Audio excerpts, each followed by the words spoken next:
স্বপ্নে ইফতারি করতে দেখলে কি হয়? স্বপ্নে যদি কেউ দেখে যে ইফতারি করতেছি, আমি খেজুরের মাধ্যমে অথবা ছোলা বুটের মাধ্যমে মুড়ি অথবা ইফতারির প্রস্তুতি নিচ্ছি, তাহলে সেটা আসলে কি লক্ষণ? এটা কি ভালো না খারাপ? এটা কি স্বপ্নদ্রষ্টার জীবনে অনাবিল সুখ শান্তি বয়ে আনবে?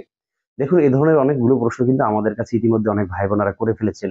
যেহেতু রমাদান আল কারিম শুরু হয়ে মাত্র ২টি রোজা ইতিমধ্যে অতীত হয়েছে। এই ২টি রোজার মধ্যেই অনেক ভাইয়েরা আমাদের কাছে প্রচুর মেসেজ করেছেন রোজা সংশ্লিষ্ট। মৌলিকভাবে যদি আমি বলে রাখি যে তাবিরুল রুইয়া এবং তাফসীরুল আহলাম গ্রন্থ থেকে বোঝা যায়, ওমান রাআ ফি মানামিহি আইয়াসুমা, যে ব্যক্তি স্বপ্ন দেখলো যে সে সিয়াম সাধনা করবে, সে রোজা রাখবে। মনে রাখবেন, রোজা রাখা এবং রোজা সংশ্লিষ্ট যে কোনো স্বপ্ন যদি কেউ দেখে, তাহলে সেটা খুবই ভালো লক্ষণ। মৌলিক ব্যাখ্যা হলো যে আল্লাহ তাআলা তার এই সিয়াম সাধনাকে কবুল করে নিয়েছেন, তার এই রোজাটা কবুল হয়ে যাবে। সুবহানাল্লাহি বিহামদিহি। খুবই ভালো স্বপ্ন। এরপরে যদি আমি আরো ব্যাখ্যা সাপেক্ষ বলি যে যদি কেউ ইফতার করতে দেখে, তাহলে সেটা কি লক্ষণ? দেখুন, যদি কেউ দেখে যে সে ইফতার করছে, তাহলে সেটা খুবই ভালো লক্ষণ। এর দ্বারা বোঝা যায় আল্লাহ তাআলা এই রোজার কারণে তার ভেতরে যে ক্লান্তিটা চলে আসছে, সেই ক্লান্তিটা দূর হয়ে যাবে।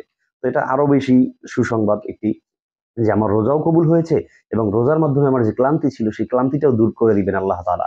তো এটা আসলে খুবই ভালো লক্ষণ। এগুলো দেখে আপনারা কখনো ভীতি সন্ত্রস্ত হবেন না, আতঙ্কিত হবেন না।